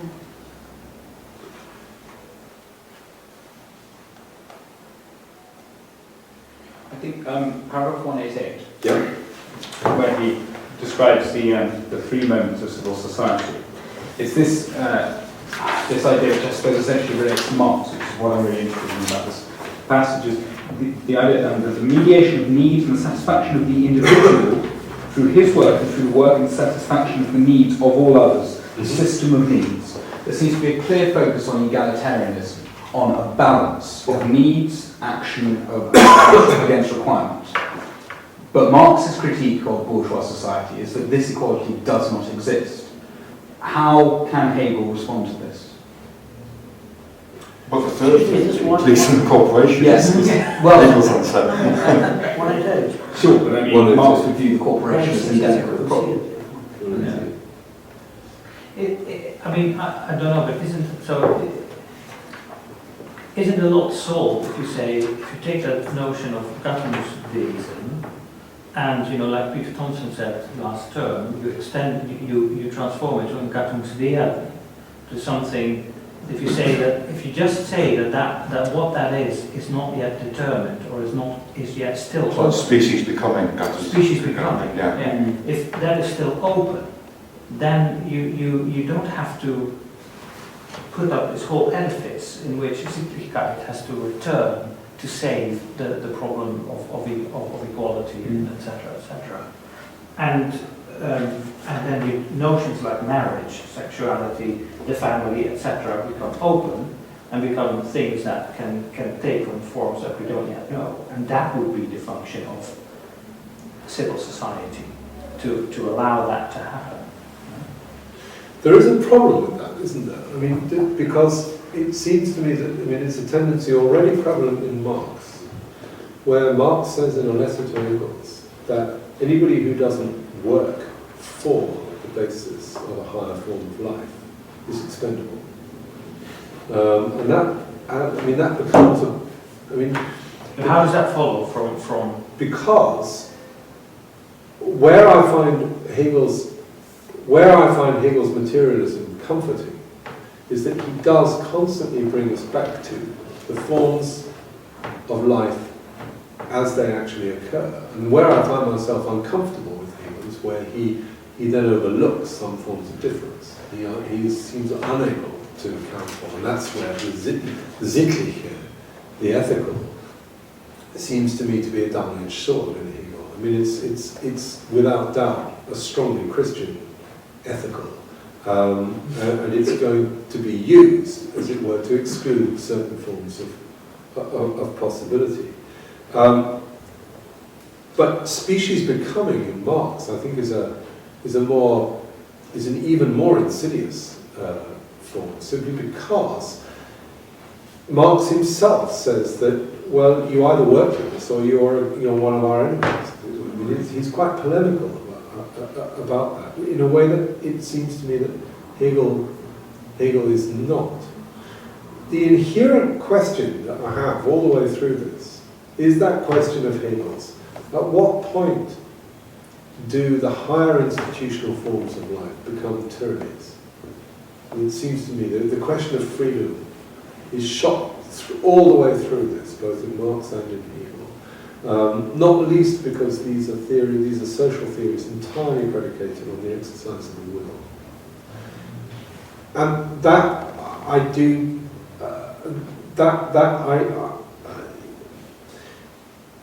I find there is a tendency towards the totalitarian in Hegel. If I'm honest, I don't think that Marx evades it. He presses it in different directions, but it's the same tendencies. It's something intrinsic to a political theory that is predicated on absolute subjectivity. That I think permeates Hegel, and Marx, I would read Marx as somewhat behind rather than ahead of Hegel in this. And so Gattungswerden is problematic. That we saw something like Gattungswerden emerge in the period immediately after the Russian Revolution. But for the revolution to continue, it was shut down aggressively. Stalin in particular was aggressive in inhibiting the way in which experimental forms of life sprung up. Yes, that's right. And he reintroduced this orientation in the family, for example. But it's present. It's present in. I mean, not the orientation of the family is not present in Lenin, but in Lenin. Stalin was only realizing possibilities that Lenin had already at least prepared the ground for. I'm not a Leninist in that way. Seeing or a Trotskyist and seeing that the great Lenin was traduced in his appointment as Stalin. But that's all equating theorizing with factics. So factually Marx was a homophobe, factually Stalin, etc.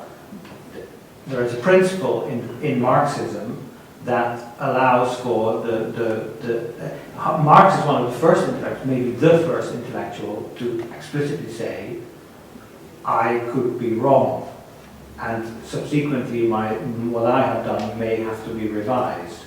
And I think so there's an inherent fallibility or revisability in the principle of Marxism. My problem there, Johan, though, is that principle of revisability is always predicated on one having bought into the system in the first place. Yes. And I have that problem with Hegel too. Yeah. That, as it were, to clean Hegel up, as a number of commentators attempt to do, presupposes that you're going to accept Hegel's phenomenology of political life in the first place. Yeah, and that's the same with Marx, and so from your analysis, that would mean to buy into this idea of basing the political on absolute subjectivity. Yeah.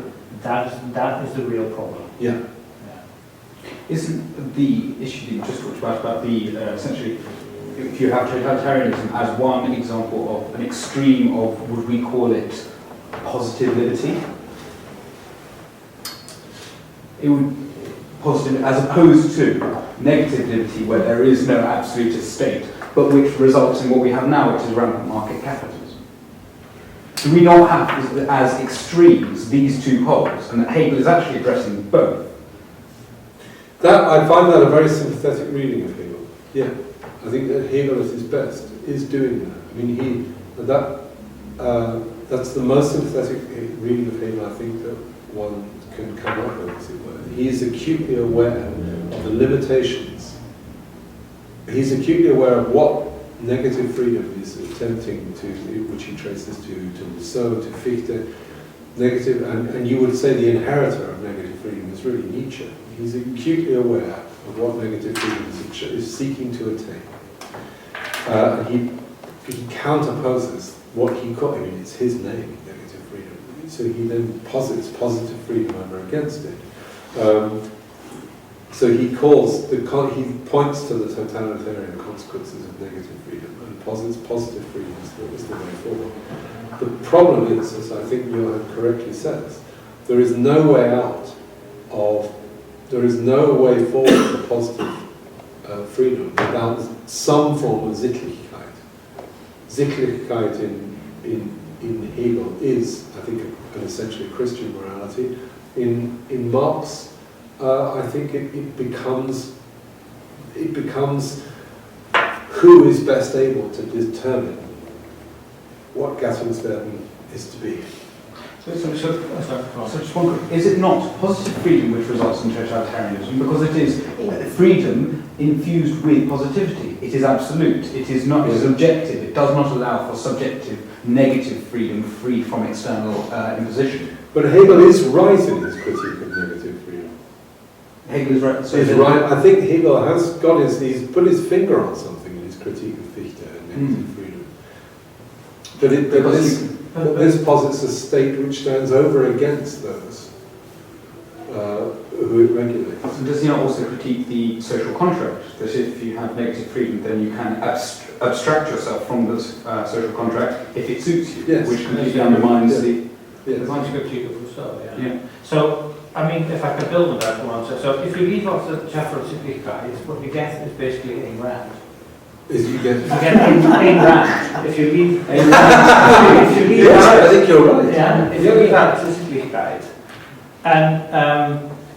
and you said in Marx it is whoever is best able to develop Gattungswerden. To develop Gattungswerden, unless you take.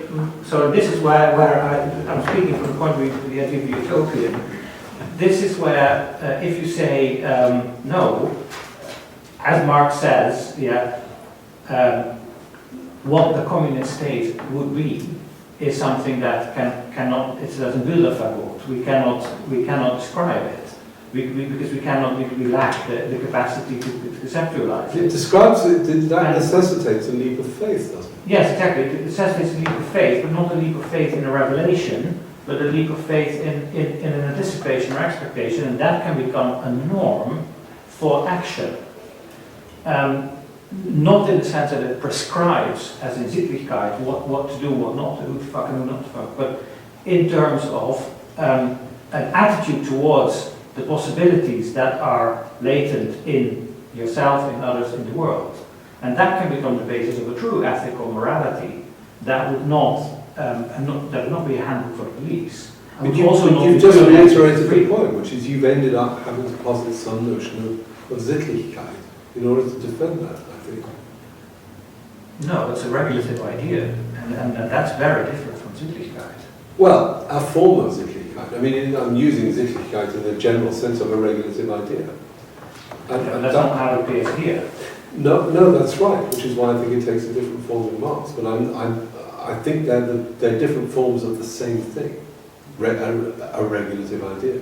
Yeah. And now, I think one has to give Hegel at least some more benefit of the doubt, and Marx for that matter, which is to say that Hegel is actively trying to find a way through in which the individual and the relations into which he or she enters are included in the structure of the state. And his notion of historical development means they must be able to shape it in some way. But I do think that a totalitarian notion of absolute will lies in there somewhere, as I do, I think, in Gaston's death. In other words, and this is, I think, what the absolute discussion, Hegel does not resolve the question of freedom as it manifests itself in Kant, which is really where we began. And in a way, it is a lack of. It comes out of the inability, whatever good reason there might be, of committing this leap of faith in the name of freedom. It is to put a lid on freedom. Yeah. In that sense, it's also very German, as Marx would say. One question about Marx's conception of the dialectical process of history. I apologise if this question betrays tremendous ignorance, but is that when Marx talks about in the Communist Manifesto the dialectical movement of history, is this an accurate Hegelian dialectical process, or is he sort of appropriating a Hegelian idea and then using it for his own? Is it what Hegel intends? No, it's not what Hegel. It's not what Hegel. He's certainly modifying Hegel's understanding. But Marx is. Is it true to Hegel? Marx is. In the end, for what it's worth, my own view is that Marx is a good left Hegelian. He does not. He modifies the notion of dialectic, but makes it less precise. I mean, no less an impeccably Marxist figure as Sidney Hook got very fed up with Marx over the question of what the word dialectic actually means, either in Marx or where Hook really went to town was on against Engels' attempt to systematize what he thought Marx's dialectical materialism was. I mean, Hook, in that sense, reveals his colours as a good old-fashioned analytic philosopher. He's just grumpy about these mysterious Germans. But I don't think, whereas I think Hegel has a fully worked out dialectical logic, I don't think you really can derive a dialectical logic from Marx's works or from Engels. Is it because the two, as it were, the thesis and the antithesis, are not maintained after the dialectic? They're actually destroyed to create something new, whereas in Hegel, both the two consisting parts are actually maintained, as well as the dialectical sublation.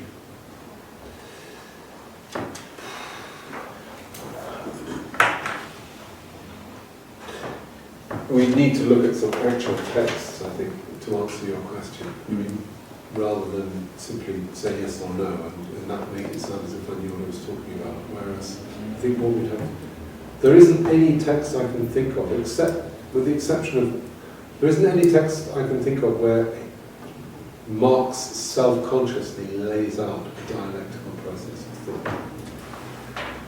But I do think... He lays out a historical dialectical process in the Communist Manifesto.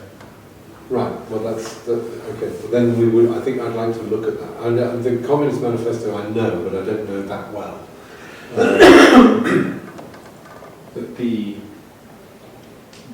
As a self-conscious dialectic. So he says this, Hegel does do that. That's what the logic is intended to do. It's a self-consciously, self-reflective process of description of a dialectical logic. I think Marx uses it. Marx never really does that, I don't think. He talks about the serfs overcoming the lords, the bourgeoisie overcoming the monarchy, and then the next step of which will be the proletariat overcoming the bourgeoisie. Yes. One has to, but surely one has to regard that as gestures in the direction of Hegel, doesn't one? Absolutely. But that was my original question. As a logic. Is this appropriate and accurate Hegelian logic? I think it's actually, I would maybe, if I can add a bit to the discussion, to say, the way I read Marx is that indeed Marx is much looser, but for a good reason, because Marx would say this totalitarian system that Hegel develops, that is precisely the problem. That's what Marx calls idealism, and that is itself a form of fetishization. Yeah. So you cannot understand what Marx means by dialectic if you don't have the idea of the fetishization, to make something into this perfect, splendorous thing that explains everything. And what Marx gets from the dialectical way, from dialectical thinking as opposed to other forms of rationality, is predominantly thinking in terms of contradictions. And he doesn't go much further than that. So when in the Communist Manifesto he says there are historical, all history is history of class oppositions, that's as far as dialectic goes. If you make it into more than that, you're fetishizing it. And that's and that's a critique of Marx towards Hegel that I still think has some validity. To say, and that's precisely what we see in the Rechts Philosophie, that becomes something that's too good to be true, like the 50s family. And I think that's in itself a dialectical idea. I think you put it very well. Yeah, I mean, I think that, and that's exactly why Marx doesn't ever lay out a self-conscious dialectical logic, but it's a gesturing. Yeah, because I think Hegel is a materialist, but he's a very Olympian one. Whereas Marx gets right in there, but in the dirt, doesn't he? Yeah. Exactly.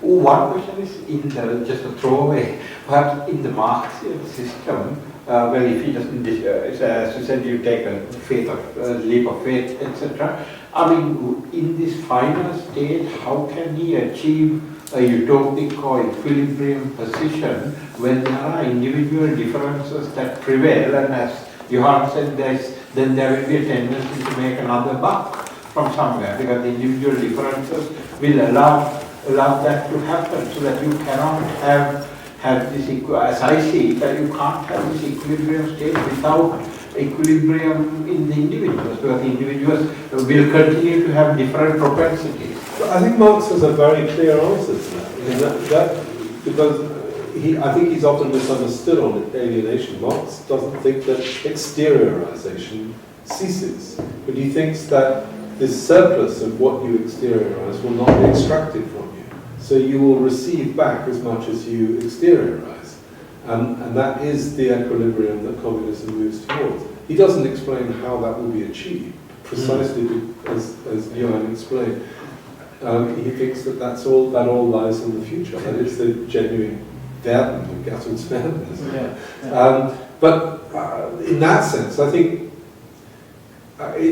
Marx just says that's your bourgeois cynicism that says that that you can't imagine that the world would ever be communist.